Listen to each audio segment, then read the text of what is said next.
എന്ത്? എന്റെ കുഞ്ഞു മരിച്ചതോ? മോളെ, അപ്പൊ ഇതായിരുന്നല്ലേ അമ്മയുടെ മനസ്സിലിരിപ്പ്? എന്താ മോളെ നീ പറയുന്നേ? അങ്ങനെ ഒരു മനസ്സായിരുന്നു അമ്മയ്ക്കെങ്കിൽ ഇത്രയും കാലം ഇക്കാര്യത്തിൽ ഞാൻ നിന്റെ കൂടെ നിൽക്കില്ലായിരുന്നല്ലോ. ഈ കുഞ്ഞിനെ പ്രസവിക്കണമെന്ന് നീ വാശി പിടിച്ചപ്പോ നിനക്ക് ഞാൻ എല്ലാ പിന്തുണയും തന്നില്ലേ? എത്രയോ നാൾ നിന്റെ അച്ഛന്റെ പീഡനം നിനക്ക് നിന്റെ കുഞ്ഞിനും വേണ്ടി ഞാൻ അനുഭവിച്ചില്ലേ? മരണം മുന്നിൽ കണ്ട് ഉറക്കം വരാതെ എത്രയോ രാത്രികൾ ഞാൻ നിനക്ക് വേണ്ടി കാവലിരുന്നില്ലേ? ആ എന്നോട് തന്നെ നീ ഇത് പറയണം. സന്തോഷായി മോളെ, അമ്മയ്ക്ക് സന്തോഷായി. അമ്മ വേദനിപ്പിക്കാൻ ഞാൻ പറഞ്ഞതല്ല. വേദനിപ്പിക്കാനല്ലെങ്കിൽ പിന്നെ സന്തോഷിപ്പിക്കാൻ പറഞ്ഞതാണോ?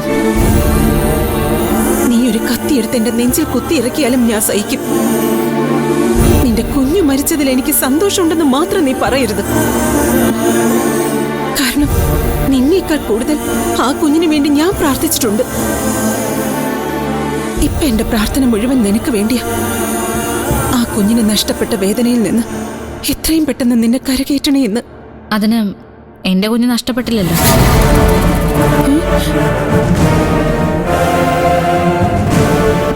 എന്താ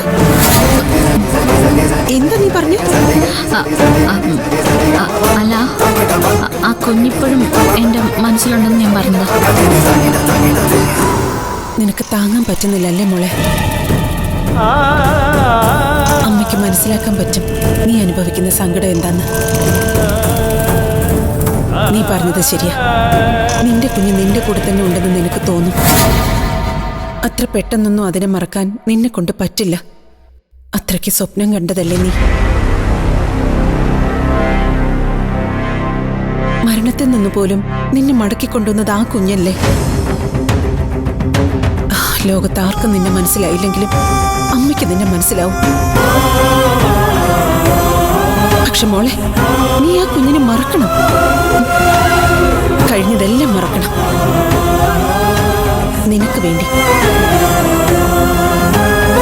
നിന്നെ ജീവന തുല്യം സ്നേഹിക്കുന്ന നിന്റെ ആദിക്ക് വേണ്ടി,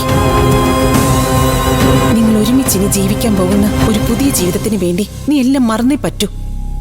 എല്ലാം മറക്കാം, എന്റെ കുഞ്ഞിനെ ഒഴികെ.